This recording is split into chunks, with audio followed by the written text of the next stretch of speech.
जी, बिस्मिल्लाहिर्रहमानिर्रहीम, अस्सलाम वालेकुम, welcome to Bakar education academy. This is Naimullah Qureshi. आज हम अपनी क्लास में पास पेपर नंबर 6 जो है, जिसका तल्लुक हेड मास्टर हेड मिस्ट्रेस की प्रिपरेशन के साथ है, लेक्चर एजुकेशन की प्रिपरेशन के साथ है, उसके साथ कर रहे हैं।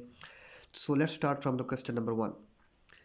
The successful and the systematic academic working of class in the school depends on.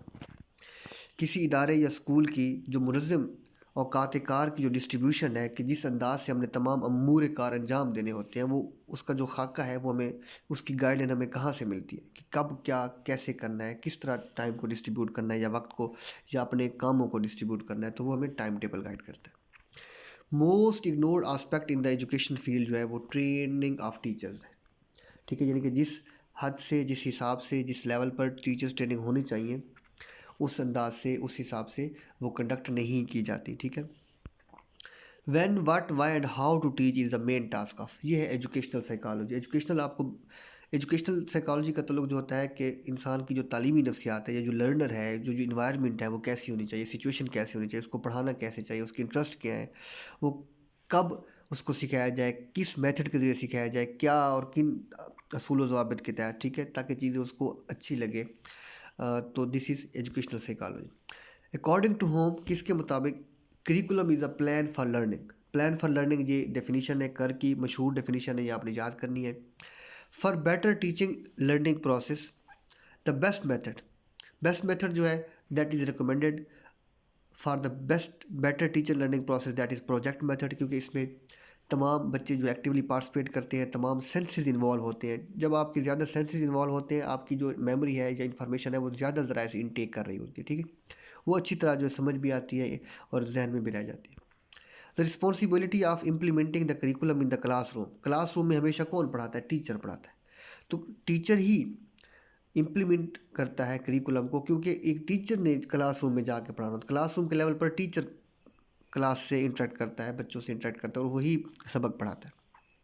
Cognitive development का मतलब माइंड के साथ होता है। It alone does not provide adequate basis for developing a scope of well rounded education. देखिए, hidden curriculum जो है वो, इसको कहते हैं इम्प्लिसिट करिकुलम, यानी कि ये लिखा हुआ नहीं होता, रिटन नहीं होता, वाज़ेह नहीं होता। ये डिसिप्लिन का स्टाइल होता है, ये ऑर्गेनाइजेशनल स्ट्रक्चर होता है, ये उसकी एक इन्वायरमेंट का एक मैसेज होता है, उसकी एक खुफिया किस्म का या एक कवायद ज़वाबित का एक तरीक़ाकार होता है, जिसको लोग देख रहे होते हैं, परसीव कर रहे होते हैं बस। तो इसकी कोई तहरीरी शक्ल नहीं होती। तो सिर्फ कवायद ज़वाबित होना काफ़ी नहीं है, यानी कि आप ये नहीं कह सकते कि बस ये करिकुलम है और यही से हम पढ़ा रहे हैं। तो ये तो होना उस इदारे के नज़्म व नस्क़ के लिए ज़रूरी है, उसकी इंप्रेशन या जेस्चर के लिए ज़रूरी है। लेकिन पढ़ाना तो इसके अलावा कुछ और है ना, जो कुतब की सूरत में होगा, चाहे वो कोर करिकुलम में हो, सब्जेक्ट हो या एक्टिविटी हो ना। तो हिडन, सिर्फ आप ये कह दें कि हमारे स्कूल में भी जो हिडन करिकुलम है, तो ये तो नहीं काफ़ी, ये तो एक तंजीमी नस्क है। ठीक है, तो उसके अलावा आपको भी कुछ पढ़ाना होता है, तो सिर्फ ये अकेला काफ़ी नहीं होता। एजुकेशनल ट्रेनिंग इन्हांस, तो जी आपने इसको स्किल डेवलपमेंट होती है। ठीक है, एजुकेशनल क्या नाम है, ट्रेनिंग से, तो ये आपने स्किल्स को याद रखना है।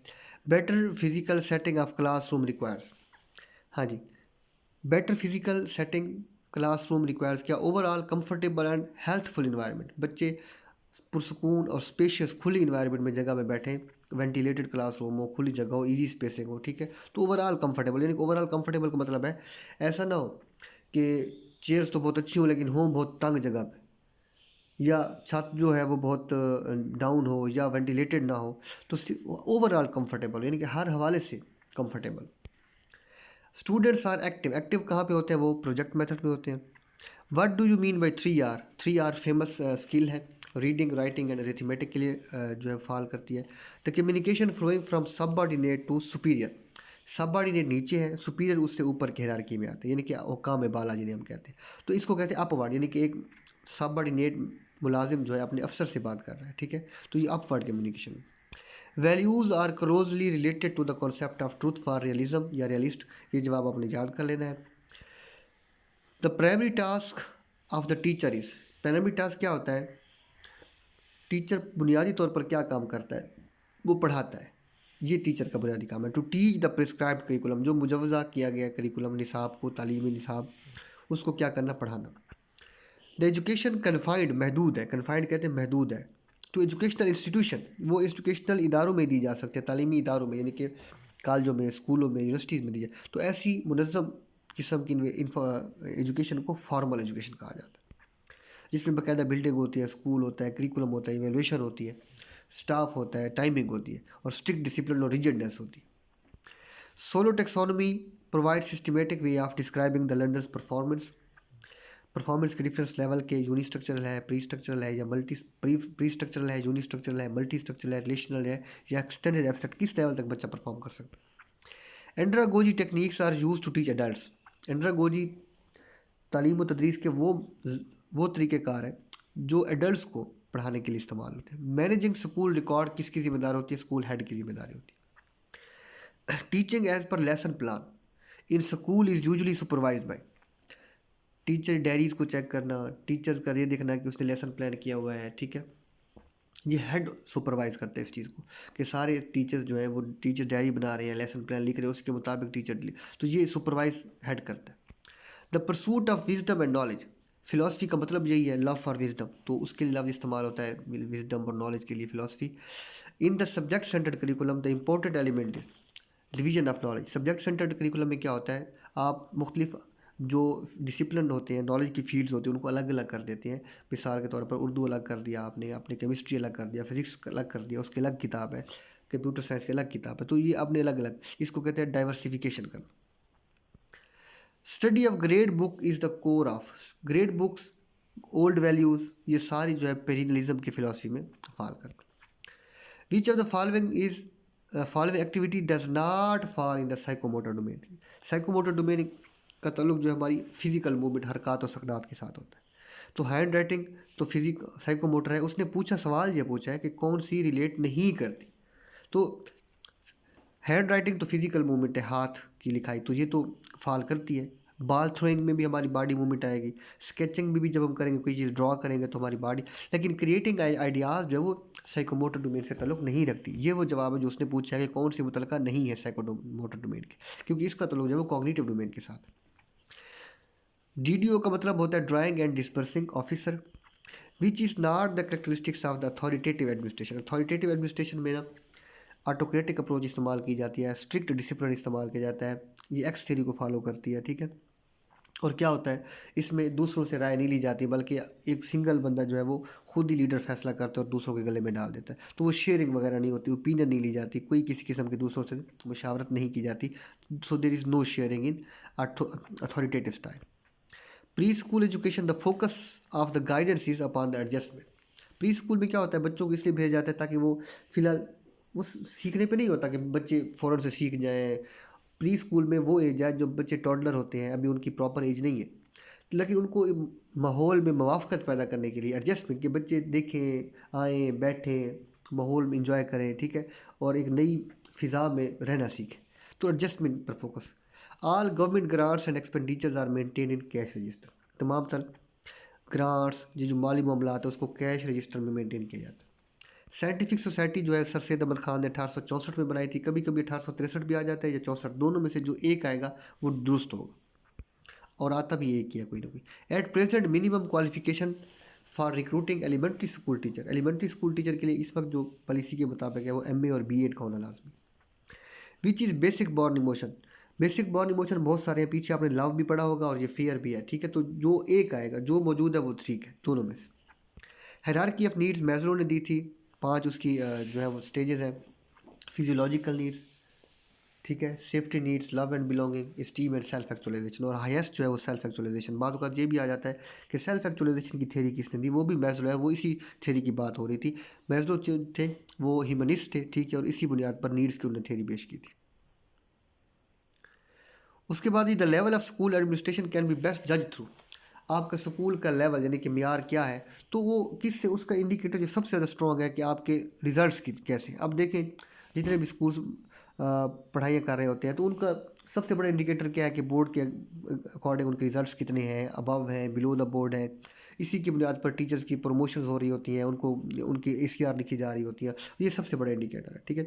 तो ऐसा नहीं है कि सिर्फ जो है बिल्डिंग है, सिर्फ टीचर है, सिर्फ जो है हेड टीचर है। असल बात, मुद्दा और मतलब जो अल्टीमेट ऑब्जेक्टिव है वो यही होता है कि बच्चे कितना सीख रहे हैं, तो ये उनका पता चलता है कि इससे, उनके रिजल्ट से, लर्निंग आउटकम से। The most essential leadership quality in Islam, Islam में सबसे ज़्यादा जो क्वालिटी है लीडरशिप की वो है नॉलेज, इल्म। National education commission 1959 was established under the chairmanship of S M Sharif. इसको शरीफ कमीशन भी कहा जाता है और ये पहला कमीशन है, ये कमीशन की बात हो रही है, ठीक है। याद रखें पहली पॉलिसी जो है वो 1947 की पॉलिसी है जो कराची में पेश की गई थी और उस वक्त कराची दारुल हुकूमत, ठीक है। और 1959 जो है वो पहला कमीशन था जिसको एस एम शरीफ या शरीफ कमीशन भी कहा जाता है। Existing structure of higher secondary school in Punjab, तो हायर सेकेंडरी स्कूल जो है वो अरेंज करते हैं क्लास 1 से क्लास 12 तक, यानी कि हायर सेकेंडरी स्कूल में 12वीं क्लास तक की क्लासेस अरेंज की जाती हैं। Reforms are necessary in all walks of life, ज़िंदगी के तमाम शोबों में इस्लाहात की ज़रूरत है। ये कौन सी फ़िलासफ़ी है, याद रखें, रिफॉर्म्स, रेवोल्यूशन और प्योर डेमोक्रेसी, ये 3 लफ्ज़ स्पेसिफिक है रिकन्स्ट्रक्शनिज्म में, ठीक है। रिकन्स्ट्रक्शनिज्म की जो फिलॉसफी है थियोडर ब्रैमर जॉर्ज काउंट्स की फ़िलासफ़ी है, उसमें क्या होता है कि वो इस्लाहात पे बात करते हैं कि भाई जो मुआशरा है उसमें बहुत बड़े पैमाने पर इस्लाहात की जाए, इनकलाबी बुनियादों पर तब्दीलियाँ की जाएँ ताकि एक को एग्जिस्टेंस की फ़िज़ा कायम हो सके। Which education system focused heavily on the training of the person fully, इंसान के तमाम जो तकाज़े हैं वो इस्लामिक पर्सपेक्टिव में जो है वो इसको हम देखेंगे कि वो पूरे होते हैं, दैट इज़ इस्लामिक। इस्लाम जिसे कहते हैं कि इस्लाम एक कंप्लीट कोड ऑफ लाइफ, ठीक है, तमाम मामलात में हमें गाइड करता है। Islamic education formulates human basic ideas in the light of revelation, revelation से क्या मुराद है, इस्लाम अपने जो है वो बुनियादी असूल व ज़वाबित किसकी रोशनी में मुतय्यन करता है, वो है वही, वही से मुराद है कुरान मजीद। रेवलेशन इस्लाम जो है उसका जो पेरिनियल नॉलेज है, जो एसेंशियल नॉलेज है, जो फंडामेंटल और अहम तरीन नॉलेज है, दैट इज़ रेवलेशन, यानी कि वही। विच of the following is conduct by which a teacher assesses the level of the understanding, interest and attention of the children, बच्चे ने क्या सीखा, क्या पढ़ा, कितना कुछ सीख लिया, तो उसके लिए जो अमूमी तौर पर इस्तेलाह इस्तेमाल की जाती है कि उसका जब हम टेस्टिंग करते हैं या उसका जायज़ा लेते हैं, उसके लिए जो लफ्ज़ इस्तेमाल होता है या टर्म इस्तेमाल होता है उसको हम असेसमेंट कहते हैं, ठीक है। अभी भी जब पेपर हो रहे होते हैं तो हम कहते हैं लार्ज स्केल असेसमेंट हम कह रहे होते हैं, ठीक है, या स्कूल बेस्ड असेसमेंट कह रहे होते हैं, SBA LSA, तो असेसमेंट की सलाह इस्तेमाल होती है। Education is the process of development of the mind and the body of man so that he or she eagerly pursues the ideals perfection of the citizenship. Perfection of the citizenship, ये प्लेटो ने जो किताब लिखी थी, क्या नाम, the Republic, उसमें एक आइडियल स्टेट का तस्वर पेश किया गया था, परफेक्ट सिटीजनशिप का और परफेक्ट स्टेट का, कि एक आइडियल मिसाली मुआशरा कैसे होना चाहिए। इसको यूटोपियन सोसाइटी भी कहा जाता है या यूटोपियन स्टेट भी कहा जाता है। तो ये उसके तकाजे क्या हैं, ये उसकी किताब जो है वो प्लेटो की किताब जो है रिपब्लिक में पेश किया गया था। In lecture method one aspect of the following is not related to, कौन सी चीज़ उससे मुतल्लिका नहीं है। लेक्चर मेथड में अब बात पूछी गई है कौन से लेक्चर मेथड का मुतल्लिका नहीं है, तो वो है स्टूडेंट्स इंटरेस्ट इंक्रीज। अब बच्चे तो वैसे पैसे होते हैं तो उनका कहाँ पे इंटरेस्ट होता है, उनकी तो पार्टिसिपेशन नहीं होती ना, वो फीडबैक दे सकते हैं, ठीक है, होते पैसे में, ठीक है, और इंडिविजुअल डिफरेंसेस की भी केयर नहीं की जाती, वो सबको एक ही चीज़ सुनाई जाती है। तो वो जो चीज़ शामिल नहीं होती वो क्या है कि स्टूडेंट्स इंटरेस्ट इंक्रीज, ये गलत है, ऐसा नहीं होता lecture method. The ideal teacher is the one who narrated as, अच्छा टीचर, मिसाली टीचर कौन होता है, a friend, philosopher and the guide, एक दोस्ताना तल्लुक़ रखें। फिलोसफर मतलब यह है कि वो उसके पास विजडम हो, और गाइड का मतलब है वो अच्छी तरह बच्चों को रहनुमाई कर सके। To attain more interest and attraction among the students in class, a teacher should, बच्चों की तवज्जो जो दिलचस्पी हासिल करने के लिए टीचर को क्या करना चाहता है, शुड आस्क क्वेश्चन, ठीक है, उससे वो क्या करता है, उनसे सवाल पूछता है ताकि वो अटेंटिव हो। Which of the following plays a vital role in attaining the aims and objectives of the education, तो एम्स एंड ऑब्जेक्टिव्स हमेशा किस के ज़रिए हम हासिल करते हैं, करिकुलम के ज़रिए हासिल करते हैं। याद रखें एम्स और ऑब्जेक्टिव्स का तयन हम फिलॉसफी के नतीजे में करते हैं, ये अलग सवाल है कि हम अपने ऑब्जेक्टिव्स या एम्स का तयन किसके नतीजे में करते हैं, वो हमारी नेशनल आइडियालॉजी हो सकती है, वो हमारी फ़िलासफ़ी होती है जिसको हम फ़िलासफ़ी कहते हैं, ठीक है। और इसको हासिल कैसे करते हैं, इसका हासूल कैसे होता है, वो होता है करिकुलम की इम्प्लीमेंटेशन के ज़रिए, कि उस जैसा मवाद तैयार करते हैं, करिकुलम मुतारिफ़ कराते हैं और फिर उसको इम्प्लीमेंट करने के ज़रिए हमें वो फिर हदफ हासिल होता है। Eight which level diversification of curriculum is undertaken, वो सेकेंडरी स्कूल लेवल होता है। सेकेंडरी स्कूल में क्या होता है, इससे पहले जो मवाद होता है, जो सब्जेक्ट्स होते हैं वो इंटीग्रेटेड होते हैं। लेकिन सेकेंडरी लेवल पर हर सब्जेक्ट अलग अलग पढ़ना पड़ता है। मिसाल तौर पर बियोलॉजी की अलग बुक होती है, पहले तो साइंस की होती है, तो उसमें सारा कुछ मिक्स कर दिया जाता है। लेकिन अब बियोलॉजी की अलग होगी, फिजिक्स की अलग होगी, कंप्यूटर साइंस की अब से अलग होगी। तो ये मामला कहाँ से स्टार्ट होता है? 9वीं क्लास, जिसको हम सेकेंडरी स्कूल कहते हैं। In the class students can become confident through the method of teaching. हाँ जी, ये वही सवाल है, कौन से मेथड के लिए वो जिनकी साफ ज़रा उनमें एक्टिव पार्टिसिपेशन होगी, that is question answer method. ठीक है, क्योंकि उसमें सामने एक क्वेश्चन किया जाता है, उसको रिस्पॉन्स करने के लिए, उसको काउंटर करने के लिए उसकी ज़रा हिम्मत की ज़रूरत होती है। ठीक है, so that is question answer method. Teacher is bound to pay attention to the selection of the appropriate learning materials and teaching techniques to meet learner needs. Teachers को इस बात की ज़रूरत होती है कि वो तदरीसी अमल के लिए जो मुनासिब मटीरियल है उस पर अपनी तवज्जो मरकूज़ करें। क्यों? ताकि वो किसकी अच्छी सी अच्छी और बेहतरीन से बेहतरीन टेक्निक्स का इस्तेमाल करें, ताकि वो किसकी ज़रूरियात को पूरा कर सकें। साफ ज़रा टीचर किसको पढ़ा रहा होता है? लर्नर्स को पढ़ा रहा होता है। तो वो लर्नर्स की, तलबा की तादाद को पूरा के जो है उम्मीदें या उसकी ज़रूरियात पूरा कर सकें। Many aspects of learning can be studied best through the application of experimental methods to the classroom situations. Classroom situations के हिसाब से हमें क्या करना पड़ता है? डिफरेंट मेथड्स को अप्लाई करना पड़ता है। ठीक है, तो ये क्लासरूम सिचुएशन होता है। The central purpose of every anecdotal record to help the entire school staff to obtain better understanding of a given student. Anecdotal record को वाकयाती रिकॉर्ड भी कहते हैं उर्दू में। ठीक है, ये किसी स्टूडेंट की यूँ समझ ली एक केस हिस्ट्री होता है। तो वो केस हिस्ट्री किसी भी तालिब इल्म के हिसाब किताब को, उसकी महफ़िल को, उसके इंटरेस्ट को, या उसकी जो भी एम्बिशंस होते हैं, या पॉजिटिव भी हो सकते हैं, नेगेटिव भी हो सकते हैं, उसके बारे में एक्सप्लोर करने का जो रिकॉर्ड होता है वो क्या कहलाता है? एनेक्डोटल रिकॉर्ड का। तो उससे हेल्प मिलती है कि ये बच्चा ऐसा है या ये बच्चा वैसा है, जो भी है। Inner faculties and intellectual processing. Intellectual processing का तल्लुक हमारी किसके साथ, यानी कि जहनी इस्तेदाद का तल्लुक हमारी कॉग्निटिव डेवलपमेंट या कॉग्निशन के साथ होता है। Change in education leads to change in society. साफ ज़रा अब जैसा एजुकेट करेंगे वैसी सोसाइटी में तब्दीली आती जाएगी। चार्टर एक्ट 1813 में पास हुआ था। सेडलर कमीशन 1917 में बनाया गया था। याद रखें 1919 में इसने रिपोर्ट जमा की थी, वो अलग सवाल। The commission on national education appointed by the resolution adopted by the government of Pakistan. पहला जो नेशनल कमीशन था, जिसको अयूब खान की हुकूमत में पेश किया गया था, जिसको शरीफ कमीशन भी कहते हैं, उसकी जो रेजोल्यूशन, जो करारदाद पास हुई थी, वो कब हुई थी? वो हुई थी 30 दिसंबर 1958 को। How many basic components of curriculum? 4 होते हैं: objectives, content, methodology and evaluation. Which philosopher compiled kindergarten system? तो किंडरगार्टन जो है वो फ्रोबल ने पेश किया था। गिफ्ट, सॉन्ग्स और ऑक्यूपेशंस, उसके 3 जो है वो एलिमेंट्स थे। The university grant commission has started training program for the teachers. तो ये यूजीसी यूनिवर्सिटी ग्रांट कमीशन ने जो ट्रेनिंग का प्रोग्राम शुरू किया था, तो वो डिग्री कॉलेज और यूनिवर्सिटी सबके लिए शुरू किया था। पैनल डायलॉग डिस्कशन मेथड की एक किस्म है। ठीक है, डायलॉग जो है वो डिस्कशन मेथड की एक किस्म है। CAI बहुत मशहूर सवाल है, बड़ा रिपीटेड आता है। Computer assisted instructions. Positive classroom learning की स्टूडेंट्स मोटिवेटेड फॉर लर्निंग। अच्छी अगर क्लासरूम की इन्वायरमेंट है तो वो बच्चों को तरगीब देगी कि वो लर्न करें ज़्यादा से ज़्यादा। ठीक है, जिस तरह अभी EC के रूम्स बनाए जाते हैं, तो वो इसलिए होते हैं ताकि बच्चों को तरगीब दें कि वो खेलते भी रहें, पढ़ते भी रहें, सीखते भी रहें। Who is the founder of discovery learning? Bruner ने डिस्कवरी लर्निंग दी थी। इसी तरह ब्रूनर ने स्पाइरल करिकुलम का भी कंसेप्ट मुतारिफ कराया था, और ब्रूनर एक कंस्ट्रक्टिविस्ट भी थे। ठीक है, तो ये तीनों चीज़ें आपको पता होनी चाहिए। सर विलियम हंटर कमीशन जो है वो, जिसको इंडियन एजुकेशन कमीशन कहा जाता है, ये 1882 में बनाया गया था। ये बहुत अहम सवाल है। एम्स नेशनल लेवल पे होते हैं, जिसको नेशनल एक्सपेक्टेशंस कहते हैं। Permanence is more real than change. Permanence ज़्यादा अहम है, यानी कि परमानेंट होना, यानी कि वो चेंज पे बिलीव नहीं करते। तो ये फिलॉसफी कौन सी है? पेरिनलिज्म पे है, जो ओल्ड वैल्यूज़ पे, ग्रेट बुक्स पे बात करती है। IQ इंटेलिजेंट क्वेश्चन के लिए स्टैंड करता है। बिहेवियरिज्म के बानी जो है वो JB वाटसन है। Willingness to begin new activities and to explore new direction, this is called initiative. ये सवाल कहाँ से आया है? ये सवाल आया है एरिक्सन के मॉडल से।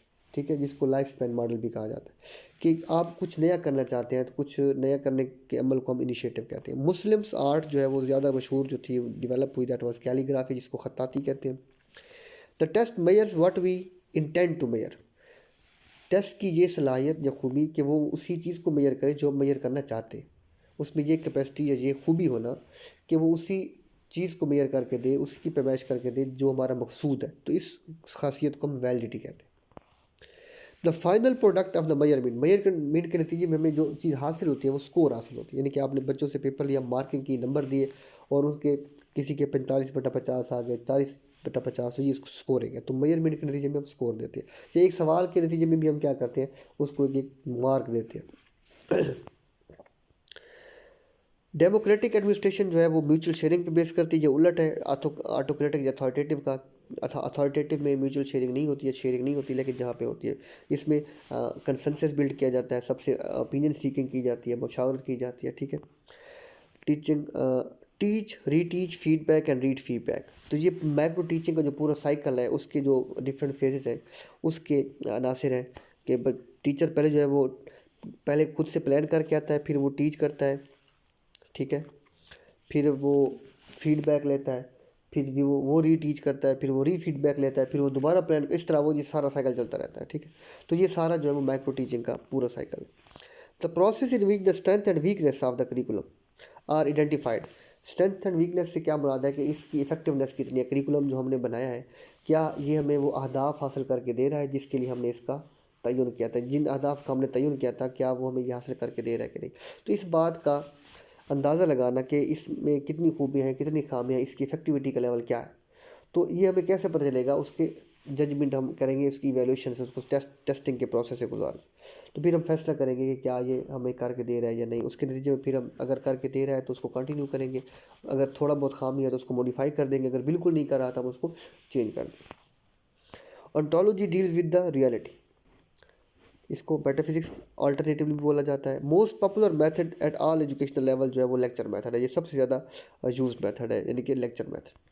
Teacher performs practically and experience, teacher खुद करके दिखाता है। डिमोस्ट्रेशन मेथड है, टीचर ने एक अमल जो है वो खुद करके, मिसाल तौर पर कोई अगर टीचर जो है वो कोई कंप्यूटर का प्रोग्राम जो है वो सिखा रहा है, तो वो उनको बताएगा, शायद वो प्रोजेक्टर पे उनको करके दिखाए, या बच्चे उसके गिर्द कंप्यूटर के एक इक्विपमेंट के सामने इर्द गिर्द खड़े हो जाएंगे, तो वो करके दिखाएगा कि भाई ये इसको ऐसे करेंगे, इसको ड्रैग करेंगे इधर, इसको फलां करेंगे, इसको यहाँ से लाएंगे, और इस तरह वो क्या कर देगा, डिमोस्ट्रेट करेगा और बच्चे देखते। Micro teaching focuses on the competency और स्किल्स, माइक्रो टीचिंग स्किल्स पे फोकस करती है, एक एक स्किल को कैसे इंप्रूव किया जाए, ठीक है। ये शॉर्टेस्ट स्पैन ऑफ टाइम, यानी कि 5 से 10 मिनट में ये सिखाना कि बच्चों को टीचर्स ने कैसे एक एक स्किल सिखानी, तो ये टीचर्स की ट्रेनिंग एक टेक्निक है जो स्किल ओरिएंटेड है। Portfolio is the collection of students work, बच्चों के इंटरेस्ट क्या है, किस किस एक्टिविटी में हिस्सा लेते हैं, क्या क्या, तो एक फाइल बनती है क्या क्या अचीवमेंट्स हैं, तो ये उनकी गाइडलाइन के लिए, उनकी काउंसलिंग के लिए बड़ी ज़रूरत होती है।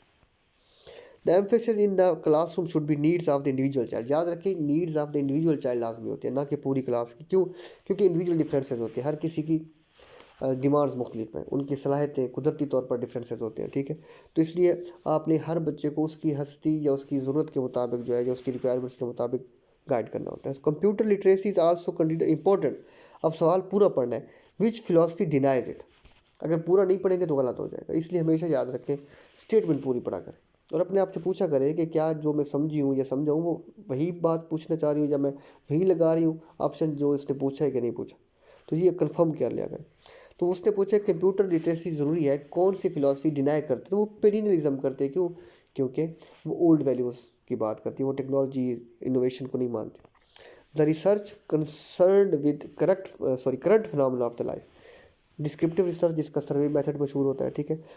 डिस्क्रिप्टिव हालिया, तो करंट स्टेटस या फिनोमेना को हालिया जो है वो डिस्क्रिप्टिव रिसर्च के जरिए जो है वो किया जाता है, एक्सप्लोर किया जाता है। Many responsibilities of classroom management lies on, main responsibility of classroom management, classroom की जब भी बात होगी तो क्लासरूम में हमेशा टीचर काम करता है, ठीक है। तो वो टीचर की response, know the students needs inside and outside the classroom and have positive expectation is related to. Humanistic approach जो है वो सबसे ज़्यादा ऑप्टिमिस्टिक अप्रोच है, ये आपने याद रखना है। और ये अच्छी, यानी कि पॉजिटिव, ऑप्टिमिस्टिक का मतलब यही होता है कि दूसरों से मुस्बत तवक्कुआत कायम रखना, ठीक है। और ये हमेशा नीड, ह्यूमनिज्म की थ्योरी भी इसी बुनियाद पर, जिसको मैस्लो की हायरार्की ऑफ नीड, वो भी ह्यूमनिज्म की फिलॉसफी है, ठीक है, ह्यूमनिस्टिक अप्रोच। तो ये कौन सी है, ये ये एक मुस्बत अप्रोच है, ठीक है, ऑप्टिमिस्टिक व्यू है। तो ये ह्यूमनिस्टिक थ्योरी के basic concept. The process of selecting a subset of population for a survey is known है subset of population some. Subset कहलाता है सैंपल, लेकिन उसने पूछा प्रोसेस कि वो सबसेट किस प्रोसेस से लेते हैं, वो जिस प्रोसेस से लेते हैं उसका नाम हम सैम्पलिंग, उसका नाम sampling. What do we want to achieve educationally at the end of instruction. जब हम बच्चे को पढ़ा लेते हैं, एक टीचर ने जब बच्चे को पढ़ा लिया तो उसका मकसूद ये था कि वो ऑब्जेक्टिव्स को हासिल करे। अब देखिए पहली बात तो ये है कि क्लासरूम में हमेशा पढ़ाने के लिए ऑब्जेक्टिव्स हासिल किए जाते हैं। दूसरा ये है कि एक टीचर ने जब एसओएस बनाते हैं, ऑब्जेक्टिव्स तय करते हैं, तो उसके लिखते हैं अमूमी मकासद क्या है, खसूसी मकासद। मिसाल के तौर पर आपने बच्चों को ये पढ़ाना है कि आज मैंने बच्चों को कंसेप्ट देना है कि व्हाट इज़ प्रोनाउन। तो आप सारा आधा घंटा पढ़ाते रहे, तो आपका मकसद क्या था सारा पढ़ाने का, कि आखिर पे बच्चे किस चीज़ के बारे में जा जाएं, वो जो आपने ऑब्जेक्टिव सेट किया था कि आज बच्चों को प्रोनाउन के बारे में पढ़ाना। तो वो बात आप समझ लें बच्चे। थियरी एक्स और वाई डोगल्स मैग्रीगर ने दी थी। आई एक्स जो है वो ऑटोक्रेटिक अप्रोच है, अथॉरिटेटिव है, वाई डेमोक्रेटिक अप्रोच है। Practice to organise and to study a specific topic for better retention is purpose of practice repetition. ये दोनों जो है वो ड्रिल मेथड में होता है। ड्रिल मेथड किसी भी चीज़ को लड़ने का एक ऐसा मेथड होता है जिसके लिए बार बार उसे परफॉर्म करना पड़े, और वो बार बार करने से ही आएगा, ठीक है, ताकि वो फिर अच्छी तरह बेटर रिटेंशन अच्छी तरह याद भी रहे। तो उसके लिए आपको दोहराना पड़ेगा बार बार, जिस तरह बच्चे पहाड़ याद कर रहे होते हैं बोल बोल के, ठीक है। तो इस चीज़ को हम ड्रिल मेथड कहते हैं। Self actualisation of class teaching, sorry self evaluation of class teaching, the teacher will not be able to evaluate the teacher. हाँ जी, प्रीपेयर टेक्सचुअल मटेरियल। अब ये सवाल से मुराद ये है कि वो कौन सा काम है self evaluation of class teaching. The teacher will not be able, वो ऐसा काम जो टीचर खुद नहीं कर सकता। बाकी तो वो सेल्फ इवेल्युएट कर सकता है, लेकिन ये काम नहीं कर सकता। तो टीचिंग स्ट्रेटजीज़ के बारे में वो इवेल्युएट कर सकता है कि मैंने इस बच्चों को इस मेथड से पढ़ाया, क्या वो बच्चों को समझ आया कि नहीं। एवी8 तो अपनी मर्जी से इस्तेमाल कर सकता है। क्लासरूम का डिसिप्लिन भी वो खुद कायम कर सकता है ये, लेकिन उसने पूछा वो कौन सा काम है जो नहीं कर सकता। तो वो प्रिपेयर टेक्सचुअल मटेरियल, वो जो किताब लिखी हुई है वो टीचर नहीं लिखता। प्रिपेयर करना टेक्सचुअल मटेरियल को, वो जो टेक्स्ट का मटेरियल जो है उसका काम नहीं है लिखना। वो करिकुलम डेवलपर्स लिख के देते हैं, उनको प्रिंट होके आ जाती है, तो उसने इंप्लीमेंट करनी होती है, तो ये इसका काम नहीं है। Research report should be written in the past tense.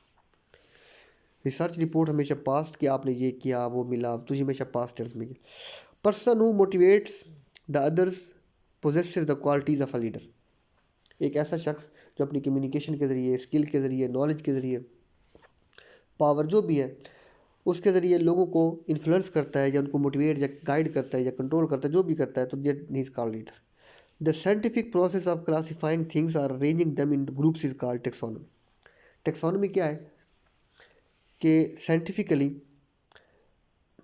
चीज़ों को उनकी प्रॉपर्टीज़ की बुनियाद पर आप अलग अलग ग्रुप में क्लासीफाई कर देते हैं, तो ये टेक्सोनमी कहलाता है। कि एक मिलती जुलती चीज़ें अलग ग्रुप में है, दूसरी मिलती जुलती अलग ग्रुप में है, ठीक है। रॉस raw scores of test data कहलाता है। The great method of teaching by naturalist, naturalist की फिलॉसफी जो है नेचुरलिज्म की रोसो ने दी थी, और उनका जो सबसे ज़्यादा फेमस मेथड है that is play way. The power delegated within an organisation, अगर आप इख्तियारात नीचे तक मुंतकिल कर दें, डेलीगेट कर देते हैं, दूसरों को बांट देते हैं, तो इसका मतलब है वो सेंटर में नहीं रहा, वो डिसेंट्रलाइज हो गए, यानी कि तकसीम हो गई, वो बॉटम तक चले गए। इस अमल को डिसेंट्रलाइजेशन कहते हैं। The main source of innovation human mind है। सब ख्यालात, हालात, वाक़यात जो भी हैं वो हमारे प्लानिंग, मनसूबा साजी हमारे माइंड में होती है। Educational evaluation is the process by which a teacher and students and class can assess their performance. तो ये सबकी असेसमेंट हो जाती है। उसके बाद है जी data are collected through questionnaire, interview और ऑब्जर्वेशन। ये क्वेश्चनर वगैरह या जो भी इस्तेमाल होते हैं ये हमेशा डिस्क्रिप्टिव रिसर्च में इस्तेमाल होते हैं, जिसको सर्वे स्टडी कहा जाता है। यूनेस्को ने क्या किया, एशियन कॉन्फ्रेंस में या कंट्रीज़ के लिए जो कराची में जो मुनक्किद हुई थी, उसमें रिकमेंड किया था 1960 में कि ग्रास नेशनल प्रोडक्ट का 4% जो है वो एजुकेशन पे लगना चाहिए, ठीक है। तो ये दोनों सवाल आ जाते हैं कि कब, 1960 में, और कितना, 4%।